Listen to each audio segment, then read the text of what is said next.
Sir काट के फिर घर पे मेरे वार करेगा, दुश्मन नहीं ये काम मेरा यार करेगा। क्या बात है, क्या बात। सर काट के फिर घर पे मेरे वार करेगा, दुश्मन नहीं ये काम मेरा यार करेगा। उधर जोगी ज्ञान चुभता है मेरे जहन में हर वक्त ये ख्याल, रेडी लेने रे। अब कौन मेरी कौम को बेदार करेगा। अव्वलन तो मैं आप सबको मुबारकबाद दूंगा कि रजा एकेडमी की दावत पर हम सब आकाए मदनी सल्लल्लाहु अलैहि वसल्लम की मोहब्बत में यहां पर हाजिर हुए हैं। अल्लाह रब्बुल इज्जत से दुआ गो हूं कि अल्लाह आप सबको अपनी शायान शान बदला नसीब फरमाए। भाई आपके हाथ में जो ये कटआउट तो उठा लो ना जरा, वो देखे तो फिर याद आता क्या बोलना है। हमारे मुल्क की हालत 2014 से सुनाता हूं, आप है कि नहीं। अभी अभी कंगना बाजी ने एक बयान दिए, सुने कि नहीं। लेडीज फर्स्ट ना, लेडीज फर्स्ट है कि नहीं। हाँ तो बाजी से सुनो आप। उन्होंने अभी अभी एक बयान दिए कि इस मुल्क को आजादी 2014 के बाद मिली। बाजी 2014 के बाद से मुल्क पर वजीर आजम नहीं बल्कि मुगल आजम की हुकूमत है। वजीर आजम नहीं, मुगल आजम। और उनके सेनापति फिर बोलेंगे आप नाम नहीं लिए, उनका भी नाम लेता हूं, उनके अब्बा का भी नाम लेता हूं। अमित शाह, अनिल चंद्रा शाह, ये उनके सेनापति, मुल्क के लिए सबसे बड़ी पनौती। और योगी आदित्यनाथ सन्यासी नहीं, मुल्क के लिए सत्यानाशी है, सत्यानाशी। अब बाजी ने क्या बोले, मुल्क को आजादी कब से मिली? 2014 के बाद से। बाजी 2014 से पहले अगर आप इस मुल्क की तारीख 47 से पहले पढ़ेंगे तो आपको मालूम होगा तन के गोरे मन के काले अंग्रेज लेडीज को रास्तों पर चलने की वो अथॉरिटी नहीं देते थे जो इस मुल्क के संविधान ने हम सबको दी है। क्या बात है, क्या बात है। आप जो उड़ते उड़ते डिंगडोंग कर रहे हैं ना, ये संविधान की बदौलत है। और अगर संविधान नहीं रहता था तो जिन लोगों के वजह से आपको क्या मिला जी, पद्म भूषण मिला क्या? हाँ, मैं वही सोच रहा हूँ कि उसके वजह से मैना कैसे क्या इतने मीठे बातें कर रही है। आप सुनो, 2047 से पहले सुनो, इस मुल्क के अंदर अंग्रेज आया। एक हमारे मुजाहिद शेर मैसूर टीपू सुल्तान, उनके दरबार में पहुंचकर जनरल वेजली कहने लगा, सुल्तान तुम हमारे साथ हो जाओ, अगर अखंड भारत फतह होता है तो आधा भारत तुम्हारा, आधा भारत हमारा। टीपू सुल्तान ने कड़क कर कहा, वेजली तुम आधे भारत की बात करते हो, मशरिक से लेके मगरिब तक, शुमाल से लेके जुनूब तक, जमीन से लेके आसमान तक, तुम ये सारा खित्ता शेर मैसूर टीपू सुल्तान के नाम कर दो और उसके बदले में वतन अजीज का एक जर्रा मांगो, मैं वो भी देने के लिए तैयार हूं।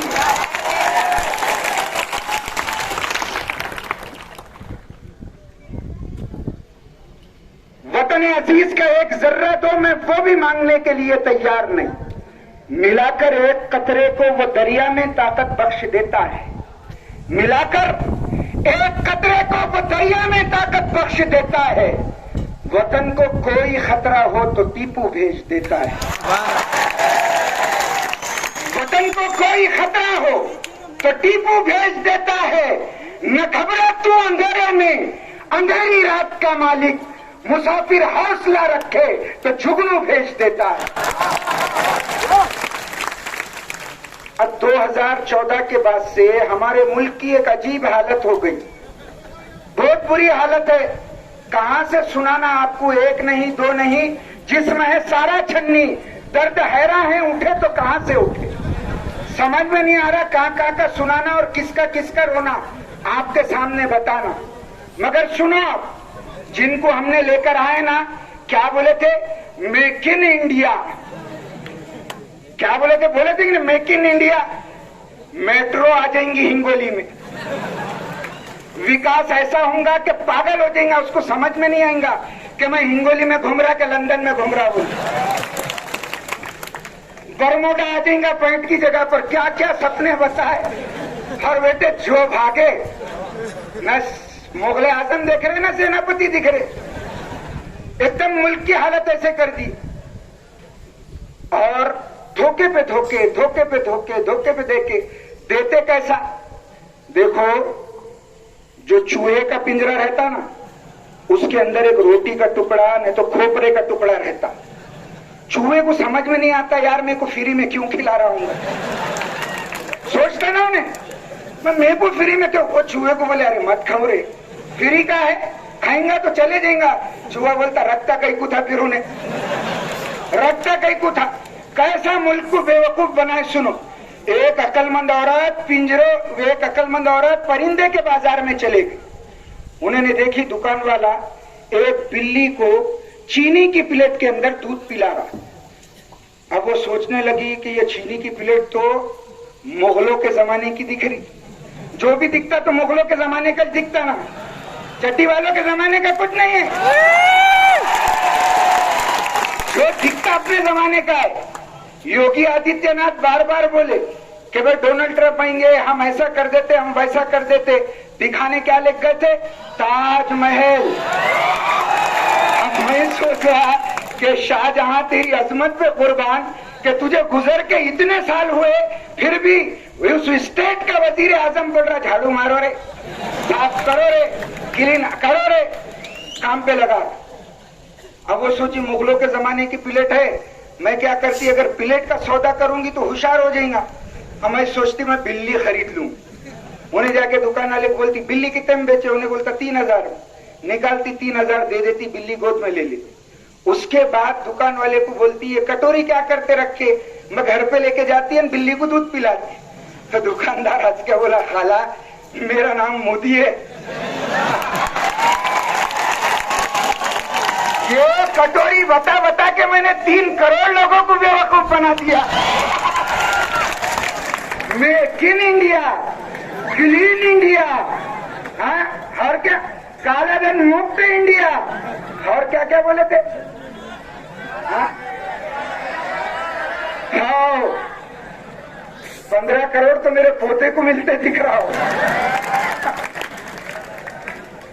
15 लाख वो पोते को मिलते दिख रहा हो, ब्याज व्याज मारे तो करोड़ी हो जाते। तो आप सुनिए, ऐसा बेवकूफ बना, एक नारा दिए पूरा मुल्क खुशहाली का। अब मुल्क के अंदर खुशहाली होना तो 2 लोग उसकी जमानत रहते, सबसे पहले रहता जवान, दूसरे नंबर पे आता किसान।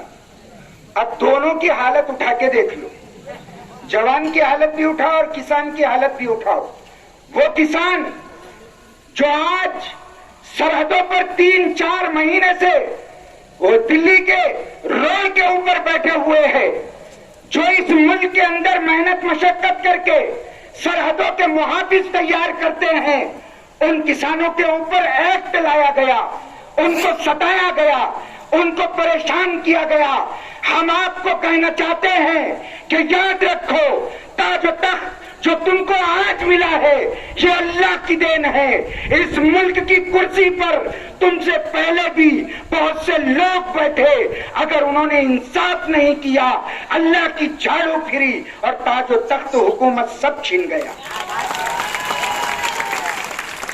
तुम्हारे पास भी ये चीजें बहुत दिन तक रहने वाली नहीं। आज जो लोग सलूट मार रहे ना, कल वही लोग हथकड़ियां लेके आ जाएंगे, चलो बोलिए। जो सलूट मार रहे ना आज ताजो तख्त के नशे में, कल वही लोग आएंगे। और मैं आपको इस मुल्क के क्या क्या मुद्दे सुनाऊं।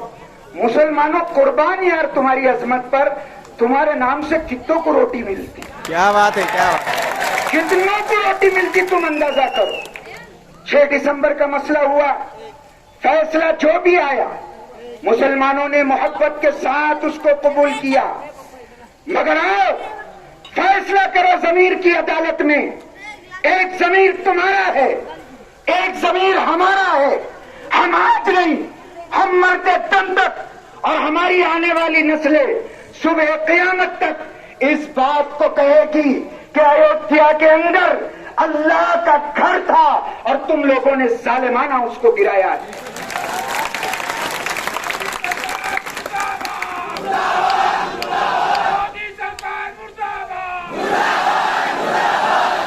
इंसाफ के तराजू को खड्डे में डाल के, इंसानियत की रोड पे पगड़ी उछाल के, इंसाफ के तराजू को खड्डे में डाल के, इंसानियत की रोड पे पगड़ी उछाल के मस्जिद शहीद हो गई, कानून चुप रहा, सरकार देखती रही दीदे निकाल के।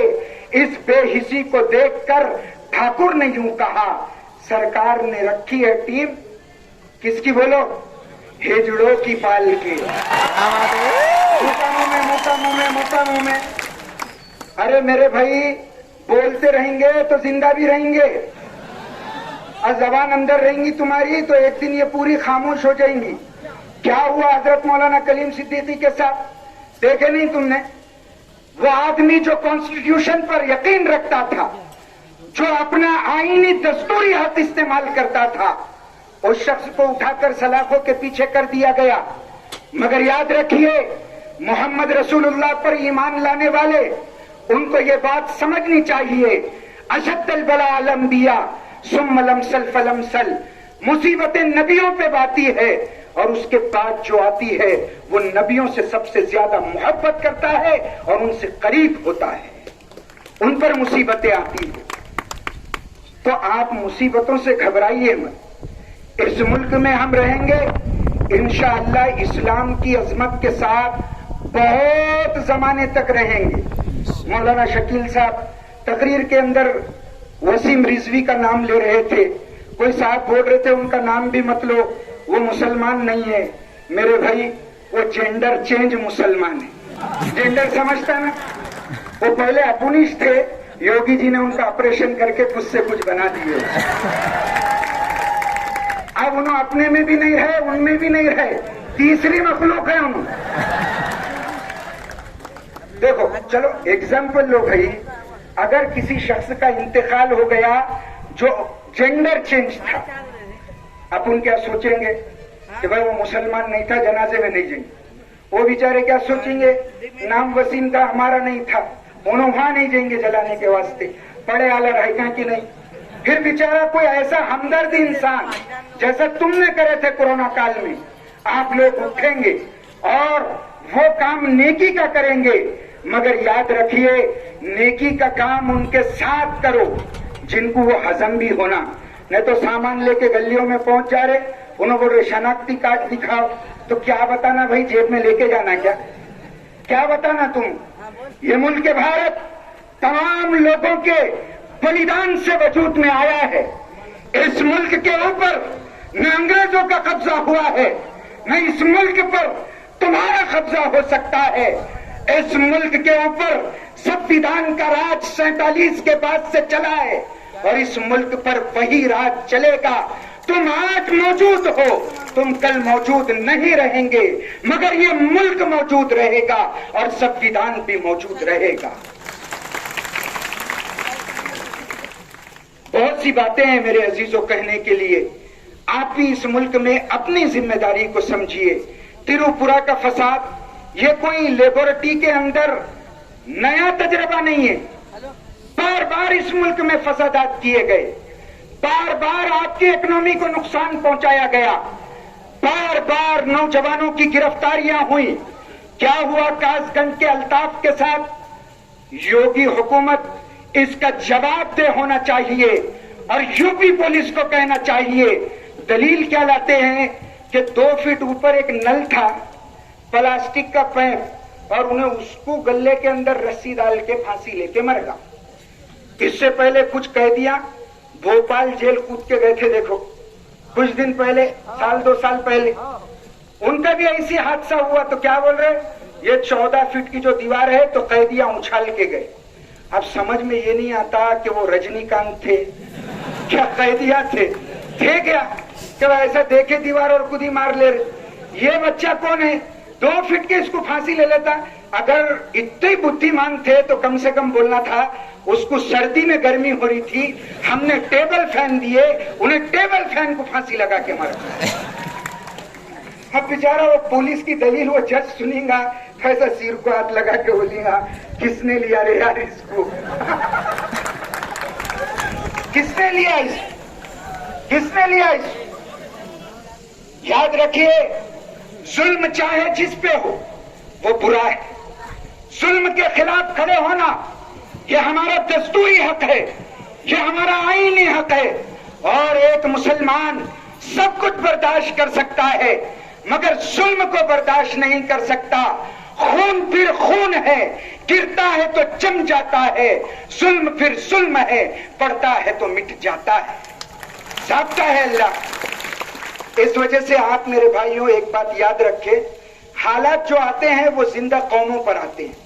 बात को समझिए, हालात जो आते हैं वो जिंदा कौमों पे आते हैं और कौमों के मुकद्दर का फैसला कभी तादाद से नहीं होता बल्कि इस्तेदाद से होता है। तुमने क्या है, तुमने क्या चीज है कि तुम अपनी इस्तेदाद साबित करो। उसके लिए ये बहुत गोल्डन मौका है। अपने नौजवानों से मोबाइल लो और उनको तालीम की तरफ राग़िब करो।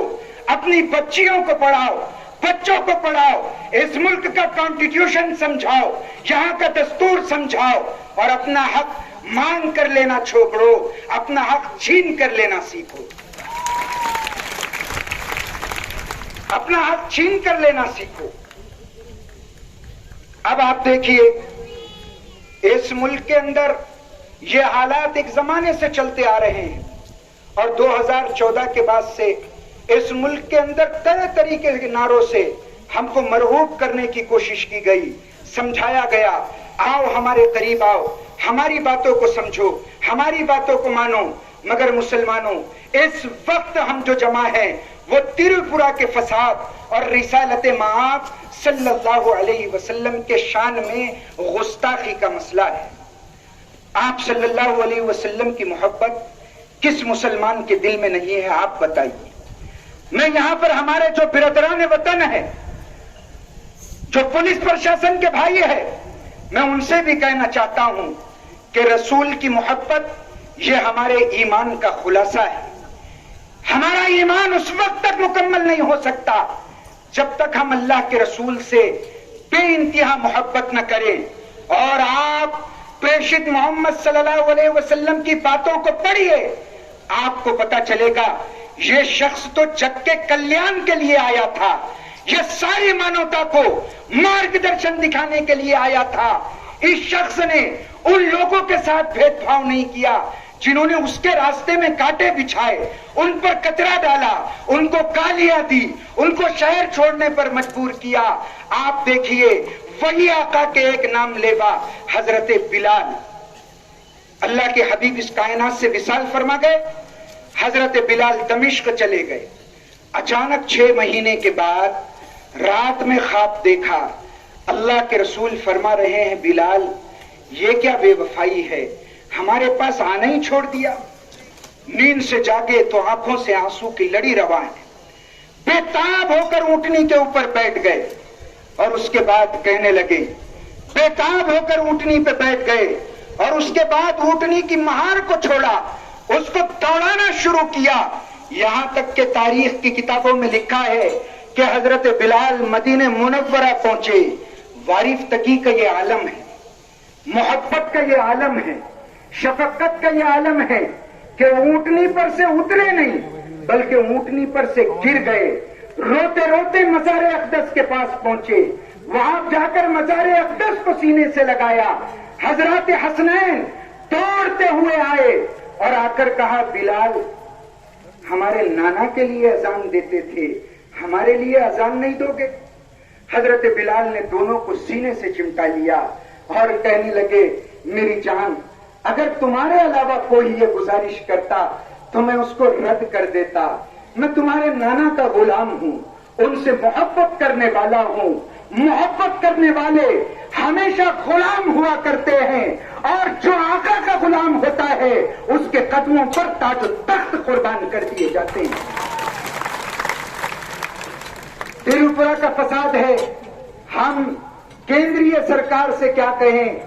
हम उनको ये कहना चाहते हैं कि जिस जर्री सिलसिले को आपने 2002 में गुजरात में शुरू किया था, ये मुल्क चलता रह रहा है। नफरत की आग को खत्म कीजिए, भाईचारे को आगे बढ़ाइए, मोहब्बत के पैगाम को फैलाइए, लोगों को जाकर समझाइए कि इस मुल्क की तरक्की चाहते हो तो हमको आपस में मोहब्बत के साथ, उखुव्वत के साथ और प्रेम व आशिकी के साथ रहना पड़ेगा। अब कुछ लोग ये कहते हैं कि भाई फसाद तो त्रिपुरा में हुआ, आप केंद्रीय सरकार को क्यों बोल रहे, आप मरकजी हुकूमत को क्यों बोल रहे? मैं आपको समझाता हूं और उन लोगों के वास्ते एक छोटी सी कहानी सुनाता हूं। वो लोगों को कहानी जल्दी समझ में आ जाती। बात बच्चे रहते ना, वो सोते नहीं, क्या बोलते, आपको मोबाइल दो ना, कार्टून देखता हूं, कल आपको कहानी सुनाओ ना। वो लोगों को मैं कहानी सुना रहा हूं, उनको यही कहानी जाके बोलो कि त्रिपुरा में हुआ तो दिल्ली को कई को बोल रहे, फिर किसको बोलना किसको? आप देखिए, एक शख्स है ना, सब तोते फरोख्त कर रहा।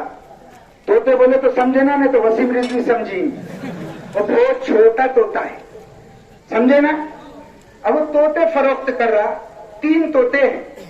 एक अक्लमंद शख्स वहां पहुंचा और पूछा, ये तोते का रेट क्या है जी? उन्होंने बोला 2 लाख रुपए। बोला 2 लाख रुपए का तोता, राइट, इसके साथ सेल्फी ले लेता हूं। यूं करके सेल्फी ले। पूछा, इसकी खासियत क्या है? तो उसने बोला, ये माइक्रोसॉफ्ट इंजीनियर है, कंप्यूटर चालू करता। हर वक्त ये बाजू का तोता 3.5 लाख रुपए। 3.5 लाख रुपए। अब इसकी खासियत क्या है? तो बोले, मेहमान को ऐसे बातें करता है कि मेहमान जेब में के पैसे निकाल के दे देते। अरे बाप, ये तोता?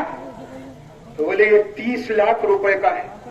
अरे बाप, बोले इतनी कीमत ये तीसरे तोते की कई को? दुकान वाला बोला, लेने का तो लो, ना तो नक्को लो ना यार, पूछ के बेजार कई को कर दे। नहीं, ये 30 लाख का तोता इतना महंगा क्यों है? तो दुकानदार बोलता, कान इधर ला। क्या है बोल? मैंने भी आज तक इसकी कोई खासियत नहीं देखा, मगर जब भी मैं देखता ना, ये दोनों तोते उसको बॉस बॉस बोलते। तो दिल्ली में बैठे वाले बॉस है, बॉस दिखते नहीं, उन्होंने शक्तिमान है, कुछ करते दिखते नहीं। गंगाधर आ जाता, हर कोई आ जाता, वो बोलते वो गंगाधर ने करा, मेरा काम नहीं। तो वो उनको बोले तो वो उनको बोलेंगे। देखो, इस वजह से ये सिलसिला दराज से दराज तर होगा। इस वजह से आप लोग आकाए मदनी सल्लल्लाहु अलैहि वसल्लम की मोहब्बत में यहाँ पर आए हुए हैं। मैं आपको मुख्तसरन कहना चाहता हूँ, और मैं शुक्रिया अदा करता हूँ हिंगोली पुलिस प्रशासन का, और यहाँ पर तमाम जो भाई तशरीफ लाए हैं उनका भी, कि आप सल्लल्लाहु अलैहि वसल्लम की मोहब्बत ये हमारे ईमान का खुलासा है। आप पढ़िए, किताबों को पढ़िए, आप मेरी बात मत सुनिए, और इसके अलावा कोई और इस्लाम के खिलाफ बकवास करता है, आप उसकी भी मत सुनिए। आप पढ़े लिखे इंसान हैं तो नेट पर जाइए, बुक को डाउनलोड कीजिए और उसके बाद पढ़िए कि प्रेषित मोहम्मद सल्लल्लाहु अलैहि वसल्लम इस कायनात में क्या संदेश लेके आए थे। मेरे भाइयों, आपको पता होगा कि रमजानुल मुबारक का महीना इस्लाम का एक पवित्र महीना है। रमजानुल मुबारक के महीने में मोहम्मद सल्लल्लाहु अलैहि वसल्लम ये रोजे की हालत में, जाहिर सी बात है हर मुसलमान रोजा रखता है। असर के बाद एक शख्स पहुंचा 5 बजे के टाइम पर और कहने लगा, मैं अपने ऊंटनी का दूध धो रहा था, ये उसके अंदर दूध जरा ज्यादा निकल गया, मैं आपकी खिदमत में लेके आया हूं, गिफ्ट है, आप कबूल फरमा लें। आप सल्लल्लाहु अलैहि वसल्लम ने वो दूध का प्याला लिया और ताकचे में रख दिया, अलमारी में रख दिया। अचानक मदीने मुनव्वरा का एक यतीम अनाथ बच्चा, उसको भूख ने परेशान किया, तो वो सोचने लगा मदीना में कौन है जो मुझे खाना खिलाएगा। अचानक उसके जहन में आया, ओहो, मैं भागते हुए जाऊं रहमतुल्लिल आलमीन के दरवाजे पर, वो मेरी मुराद को पूरा करेंगे। वो छोटा सा बच्चा दौड़ते हुए आया, अल्लाह के रसूल के दरे दौलत पे आवाज लगाई या रसूल अल्लाह, अल्लाह के हबीब सल्लल्लाहु अलैहि वसल्लम एक आवाज में काशाने नबूवत से निकलकर चौखट पे आ गए। आपने उस यतीम को देखा, उस बच्चे को देखा तो पूछा, बेटे क्या बात है? वो कहने लगा, भूख ने परेशान किया तो आपके पास आ गया। अल्लाह के नबी ने कहा, फौरन अपने घर में गए, वही दूध का प्याला उठा लाए और उस बच्चे के हाथ में रख दिया। वो बच्चा आपको ऐसा देखने लगा और कहने लगा, अल्लाह के रसूल, मैं तो बहुत उम्मीद लेके आया था, आप मुझे कुछ ज्यादा देंगे, आपने तो दूध का प्याला दे दिया। अल्लाह के रसूल ने उसके सर पे हाथ रखा और उसको सीने से तारीफ किया और कहने लगे, मेरी जान, आज काशाने नबूवत में, नबी के घर में इस दूध के प्याले के सिवा कुछ नहीं है। अगर आज मेरे पास कुछ होता तो मोहम्मद रसूलुल्लाह तुमको वो भी अता करता। ये सिद्धांत है मोहम्मद रसूलुल्लाह के कि अपने मुंह का निवाला किसी और को खिला दो, मगर उसको भूखा सोने मत दो। मुसलमानों ने कोरोना काल में इसी की मिसाल पेश की और सारी इंसानियत को बताया कि तुम हमको चाहे जो कहो, लेकिन हम मुसलमान हैं, मोहम्मद का नाम लेवा है। हमको जब नेकी करने का मौका मिलेगा हम इंशाअल्लाह नेकी जरूर करेंगे। और इंशाअल्लाह आप इस बात को याद रखिए कि जब इंसान नेकी करता है तो न चट्टी वाला न कोई और हमको इस मुल्क से कभी नहीं निकाल सकता। इंशाअल्लाह इस मुल्क में हमारा सूरज पहले भी चमकता था, आज भी चमकता है और इंशाअल्लाह सुबह क़यामत तक चमकता रहेगा। इससे घबराने की जरूरत नहीं है। आप पुरअमन तरीके पर वापस जाएं। आमीन व आखिर दावाना अल्हम्दुलिल्लाह।